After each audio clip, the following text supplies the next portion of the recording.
खुलुमबाय लोगोफोर, गोजोन फुंबिलि बयनिसिमबो। नोंथांमोनखौ गोदान भिडिअआव आरो फिन खेबसेबाव बयखौबो बरायनाय बावहरबाय। दिनै 24 जुलाइ 2024 मायथाइनि सानसेनि फानजामुथिखौ आं नोंथांमोननि सिगाङाव फरायथिनो लादों। गिबियावनो दङ मेष राशि। जायखिजाया हांख्रायजायै आलासिया दिनै नोंथांनि न'आव फैनो हागौ, नाथाय बिथांनि खाफाला नोंथांखौ रांखान्थियारि महरै मुलाम्फा होनो हागौ। वृषभ राशि। दिनै न'निफ्राय बायजोआव थांनायनि सिगां गावनि गेदेरफोरनि बोर ला, मानोना बेयो नोंथांनो मुलाम्फा होगोन।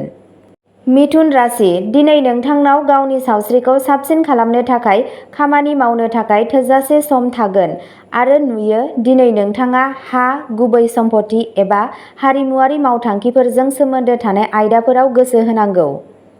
कर्क राशि। नोंथांनि खामानियाव रोखोमसे गोसोनि लोगोफोरनि हेफाजाब ला। बिसोरनि समाव मदद होनाया नोंथांनि थाखाय गोनांथार आरो मुलाम्फा गोनां जागोन। सिंह राशि। गोसो गुदुं खामानिफोराव बाहागो लाफादो आरो नोंथांखौ रिलेक्स लाखि।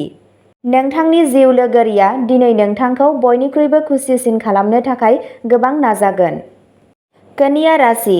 दिनै राङारि मुलाम्फा मोननो हानायनि आसा दं, नाथाय नोंथांनि गाग्लोबनाय आखुनि थाखाय नोंथाङा आसा खालामनाय बायदि आर्जिनो हानाय नङा जानो हागौ। तुला राशि। गोदान फालांगिफोरा गोसो बोनो हाथाव जागोन आरो मोजां फिथाय होनायनि समायखिरा लागोन।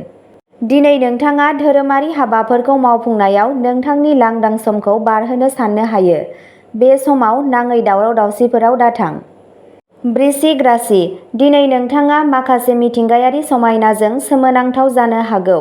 नोंथांनि बसआ दिनै नोंथांनि खामानिखौ बाख्नायनो हागौ। धनु राशि। नखरजों सोमोन्दो आरो सोमोन्दोखौ गोदान खालामफिननायनि सान। दिनै नोंथाङा गोनांथार आयदाफोराव गोसो होनांगौ। मकर राशि। दिनै नोंथांनि सावस्रिया मोजां जागोन होनना साननाय जादों। नोंथाङा जायखिजाया खामानियाव आबुं जागोन। नोंथाङा बेसेबां आखा-फाखा बेखौ दिन्थिनानै गावनि खाथि-खालानि सुबुंफोरनो गावनि गुनखौ फोरमान खालाम। कुम्भ राशि। सन्देह गोनां राङारि लेनदेनफोराव बाहागो लायैनि थाखाय सांग्रां जा।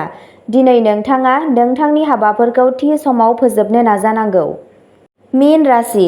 गावनि उफ्रा समखौ गावनि न'खौ समायना खालामनायाव बाहाय। नोंथांनि नखरा थारैनो बेखौ बाख्नायगोन।